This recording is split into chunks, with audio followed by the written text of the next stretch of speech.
At Redstone Army Training Ground, the sun had barely risen when the recruits gathered at the firing line. Dust curled over cracked earth. The wind was stiff.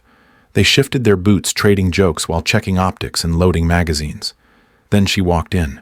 Short, quiet, gray streaks in her tied-back hair. A canvas range bag on one shoulder. No name tag, no insignia, just an old M40A5 rifle with chipped paint and a worn leather sling. Someone laughed when they saw it. That relic's older than my dad.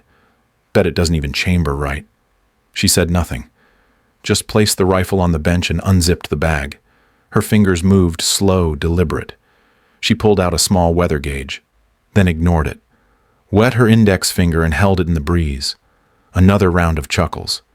You watching TikTok tutorials now, Sergeant, still nothing. She locked the bolt, checked the bore, glanced once at the range flag, then waited. The range officer read the conditions. 900-meter target. Steel. Wind pushing from the left at 12 knots. Some kid whistled. Nobody had ever hit target 12 clean. She stepped up, didn't say a word. One recruit raised a phone, grinning. Another mouthed a countdown. She exhaled once, dialed the scope, shifted her shoulder against the stock. Trigger pull, a sharp crack. No drama, no echo, just that one clean break. Then silence, real silence. Someone checked through binoculars. The spotter said nothing, just dropped his scope slowly. Hit. Dead center. Nobody spoke, not even the ones who'd laughed loudest. She stood, cleared the chamber, and returned to her seat without looking up. No smirk, no smile. The only sound was a gust of wind scraping across the bench rest. Her name was Sergeant First Class Ava Hartley. She didn't wear it on her uniform anymore. No unit patch, no division stripe. Just OD green fatigues and silence. She showed up at Redstone 6 months earlier. No ceremony, no announcement. Some said she'd come from a recon battalion. Others whispered about Kandahar. Nobody had proof. What they saw was this. She arrived 2 hours before everyone else. Always. First light wasn't optional. She walked the range, checked the gravel, paced out distances by memory. She didn't trust the weather station. She trusted air density on her skin. She burned a matchstick to watch the smoke drift. She watched birds to see which direction they avoided. She never smiled. She rarely spoke. Once a new instructor asked if she needed help adjusting the scope on that old M40A5. She turned her head just slightly and said, "It doesn't miss." The rifle looked like it belonged in a museum. Black tape on the cheek rest, dings along the barrel. But every piece was clean, immaculately clean. She disassembled it weekly, checking carbon buildup in the bolt face. She carried a scope leveler made from fishing line and a washer. The junior instructors ignored her. Until she watched one of them reload a magazine incorrectly and didn't correct him, just made a note. The next day, that recruit's groupings were off. He was the only one she pulled aside. "Check your rounds. You're stacking the top one wrong." He checked. She was right. Didn't say how she knew. The senior staff let her be. She didn't talk rank. Didn't call attention. But Colonel Briggs once told a visitor, "If you hear her say something, write it down. It's doctrine." Her file wasn't public. Redacted lines covered her service record. But there were rumors, night ops, long-distance kills, rescue missions deep in enemy zones. Names like Echo Team Firebase Granite and Route Phantom came up now and then. Ava never responded. At the chow hall, she sat alone. Same tray every time. No caffeine, no sugar, water and protein. She read manuals, old ones, mostly ballistics. One trainee tried to ask about her time overseas. She paused, looked up, said, "That part of my life doesn't train you. What does is knowing when to shut up and shoot straight." And that was it. Everyone called her Instructor Hartley, but some of them, the older NCOs, just called her Ghost. Redstone sat at the edge of nothing. High plains stretched wide in every direction. Wind never stopped. It howled. Across gravel slipped under uniforms, pressed grit into rifle bolts. Nothing grew here but cactus and bad habits. The training ground covered 12 square miles of scrub and jagged stone. The army built it to simulate the worst. Heat baked the ground in summer. Cold cracked it in winter. The air stayed dry year-round. It matched the outposts east of Kandahar almost perfectly. Everything on the range had a number: lanes, targets, elevation zones. The steel silhouettes rusted just enough to blend into the dirt. No color, no curves, just lines and hard edges. The recruits didn't notice. They joked, spoke too loud, dropped gear without checking straps. Their boots were clean. Their sunglasses were new. Their faces still held softness. Mason talked the most. Georgia kid, always one story ahead of himself, claimed he'd fired 50 cals at a gun show once. Ramirez laughed loudest. Texas-born, he could field strip his M4 in under a minute, but forgot to zero his optic. Cole stayed quiet. Midwest. Watched more than he spoke. They were all just weeks in, past basic barely into field readiness. Still thought war was something you win with posture. The instructors gave them space to fail. That's how Redstone worked. You learned or you got left behind. Then Ava showed up. She didn't arrive in formation. No salutes. Just a plain olive bag, worn boots, and a rifle that didn't belong. The M40A5 wasn't regulation issue anymore. Not since the newer platforms came through with digital overlays and range-finding optics. Hers had no rails. The bipod was gone. The stock was nicked and faded.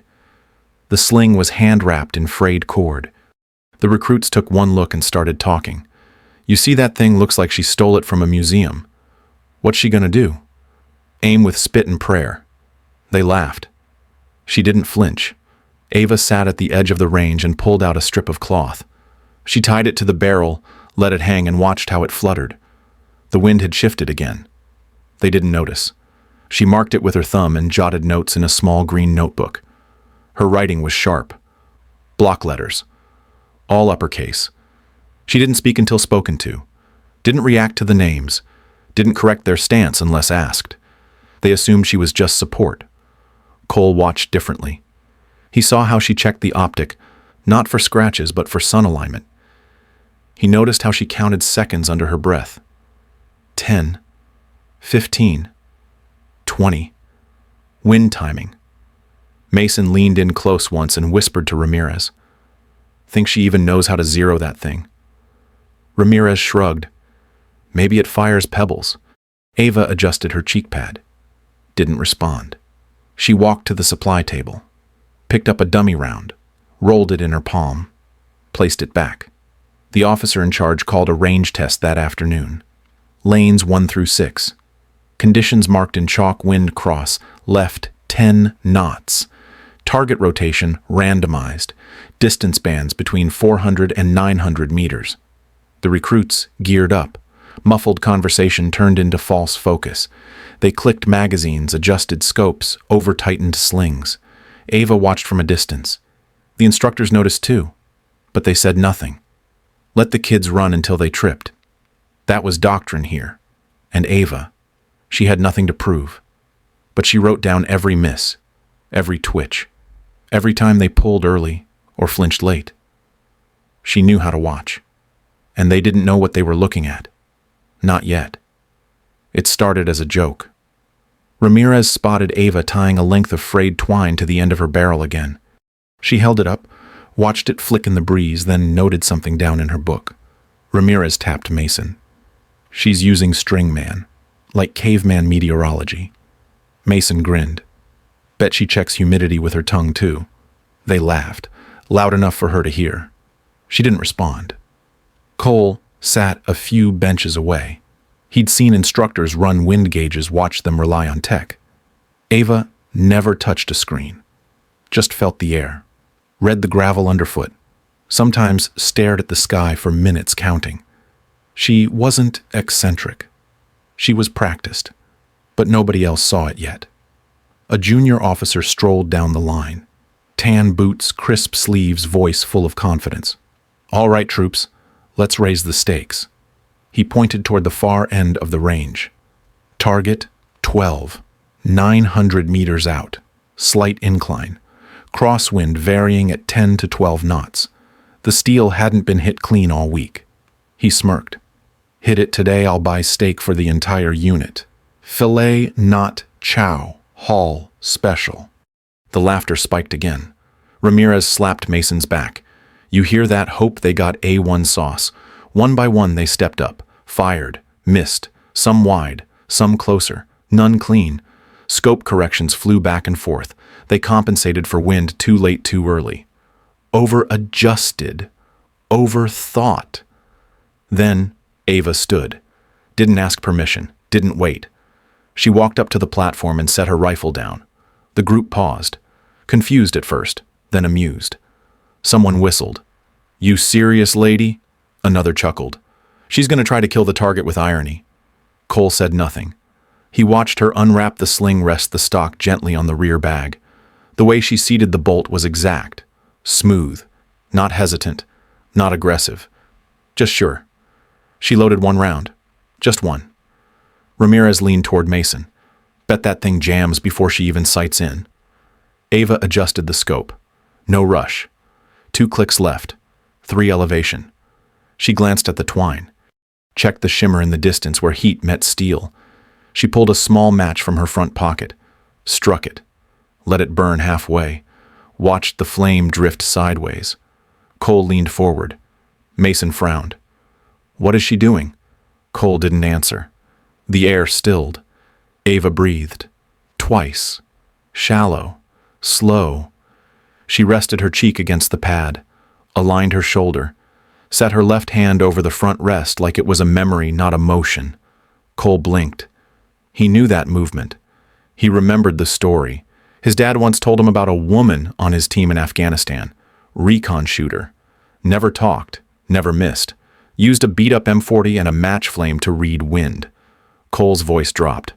Guys, I think that's her. Ramirez scoffed. Who Cole's mouth felt dry. Ghost Viper. Silence. Nobody believed him. But nobody laughed either. Ava's eye didn't blink. Her heartbeat dropped. She didn't need a watch. She'd trained for this pace until it was her resting state. The shot came like a whisper. Not loud. Just clean. The crack cut the air. The recoil barely shifted her shoulder. She didn't look at the target. Didn't check. She stood, cleared the chamber, and resecured the bolt. She walked away before the spotter called it in. Hit. The word came out like breath. Steel rang. Dead center. Cole exhaled slow. The others just stared. The officer said nothing. Mason lowered his rifle. Ramirez blinked. The wind kept blowing. Ava returned to her bench, unscrewed her water bottle, and took a sip. Nobody said a word. The silence finally landed. The hit was perfect. Not a scratch on the edge. No ricochet, no lucky strike. Dead center. A coin-sized crater on steel. The recruits didn't speak. The wind carried dust through their silence. The range officer double-checked with the spotter. Confirmed. Then again, quieter. Confirmed. Ava had already zipped her case. Sling looped, moved past them like they weren't there. Cole followed, keeping his distance. He didn't want to crowd her. Just needed to see. She walked straight to her water bottle, sat under the shade structure, and drank slowly. No eye contact. No words. Cole stood near the instructor's table. Flipped through old mission documents stored in his phone. Found the one his father sent him years ago. Operation Iron Star, Eastern Afghanistan, 2011. Recon Delta 4. One image, blurry black and white, of a shooter in profile. The rifle. The tape. The same sling. He turned to Mason. That's her. I swear on it. Ramirez joined them. The hell you talking about? Cole didn't answer. He just opened the zoomed-in image on his phone and held it up beside Ava across the range. Same cheek pad, same optic scarring. Ramirez went pale. No way. She made that shot without checking impact, without even blinking. Cole muttered, she didn't need to check. She already knew.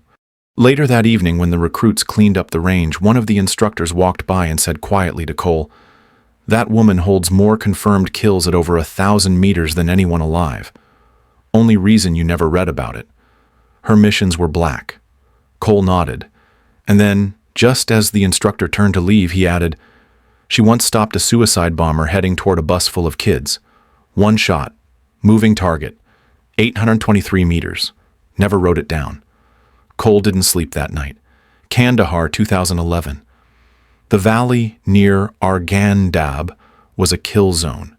Recon Delta 4 was moving a relief convoy medical supplies for a border clinic. 30 minutes from the checkpoint, the radio went silent. Then shots. One medic down. Then the radio man. Then their captain. Ava was the only sniper on the ridge. No time for support. No time for drones. Command said hold position. Reinforcements were 90 minutes out.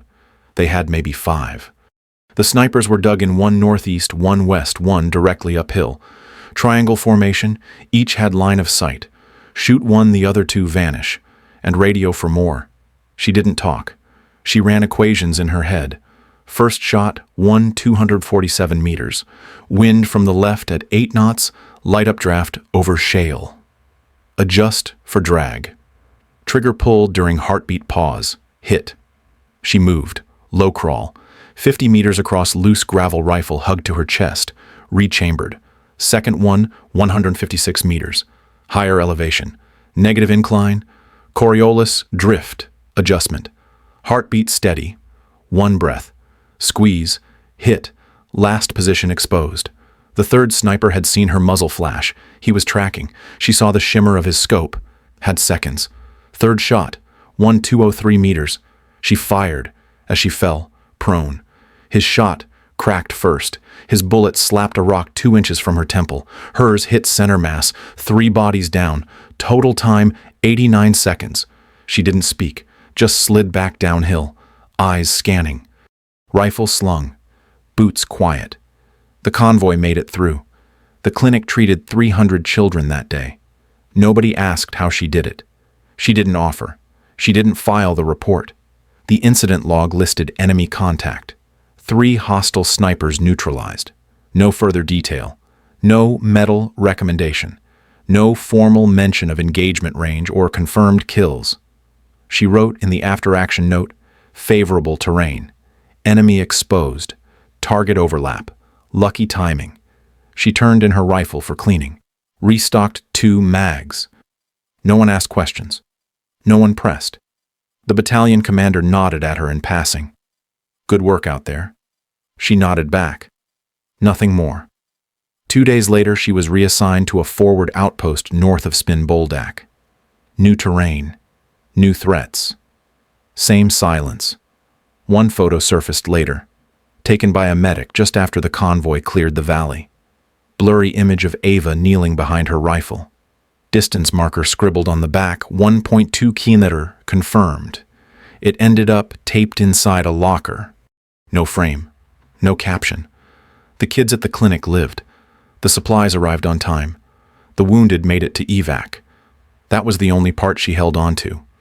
She didn't talk about the third shot. Didn't mention how close it had come. Didn't describe the sound of the enemy's round, skipping stone over rock inches from her skull. She didn't need to. Some of the men from that convoy stayed in the army. A few went special operations. One became a logistics officer and tried years later to nominate her for a Distinguished Service Cross. Paperwork got lost. She never signed the witness statement. The guys called her ICE at the next post, short for ice in her veins. She hated it. She wasn't cold. She was just tired. Tired of the look people gave her when they learned what she'd done. Tired of questions that tried to make it into a legend. There was no legend. Just 1 minute and 29 seconds where she did what no one else could. And that was enough. No one remembered the valley's name. But the kids there. Some of them sent letters years later. One thanked the army for the medicine that saved her brother's life. She never knew Ava's name. That's how Ava preferred it. The video wasn't meant for anything. Private Mason shot it on his phone, mostly as a joke. 30 seconds of shaky footage. A quiet instructor, an old rifle, a lot of sarcastic comments in the background. Then the shot. The moment of silence after. the stillness, the sound of steel ringing. He uploaded it that night to a private group chat. No caption, just a file name grandmakills.move. Within 48 hours, the file bounced across 6 Army Discord servers. A retired sniper from Fort Bragg saw it and forwarded it to his old CO. The CO sent it to a training supervisor at Fort Benning. By the end of the week, it reached the Sniper School Command inbox with a simple subject line: "You need to see this." The video played in full screen during a closed briefing on instructional tactics. Several instructors leaned forward halfway through. One paused the frame, asked the question, "Is that Ava Hartley?" The room went quiet. She was still listed as temporary contractor Redstone detail. No official mention of past service beyond standard instructor vetting. Her file hadn't been touched since 2013. A training commander called a contact at 1st Recon. Then, another call to an old armory sergeant. Then a final one to someone in SOCOM archives. They confirmed. That's her. Ava Hartley. Recon Delta 4. Call sign, Viper 6. The clip was added to the advanced marksmanship module as an example of win-discipline shot control and mental focus. No name, no fanfare, just one title card. Unidentified instructor demonstrates 900 millimeters precision. It became required viewing. At Redstone, she never asked about the video, never looked up when recruits whispered or passed around their phones. She showed up the next morning at the same time. Same range bag, same rifle. She taught wind reading with twine and burnt thread, taught pressure compensation with a barometer taped to the stock, taught trigger control by having students balance coins on the barrel and squeeze without tipping them. She never referenced combat, never said the word kill. Then one Friday after final field testing, she walked back to the armory. She cleaned the M40A5 a final time, wiped the barrel dry, wrapped the bolt in cloth, set the rifle in its case, closed it slow, and taped a note to the lid. Don't let noise distract your aim. Aim at the right target. She handed the case to the logistics tech, asked for a final inspection form, signed her name, then she left. No goodbye. Just a gate check and a bus ticket west. The armory tech opened the note later. Didn't know what it meant. Just kept the rifle stored with it taped to the inside. Word got around. One of the instructors found the old SOCOM report. 3 snipers dropped in 89 seconds. A medical convoy saved. Ava's name in a single footnote. No award. Someone put her rifle in a glass case near the training board. A plaque underneath read M40A5, Redstone Range. Target 12. First confirmed center hit. Some called it the shot that taught everyone. A few months later, new instructors arrived. They saw the case, asked questions. The older ones said nothing. They knew the story, or parts of it. Enough to know she didn't want to be remembered. Only understood. She bought a cabin outside Lander, Wyoming. One road in. Pine trees thick as walls. The only sound was wind through branches and river water against rock. She never said she was retired. Just said she was done. The cabin became a youth training camp. Nothing formal, no website.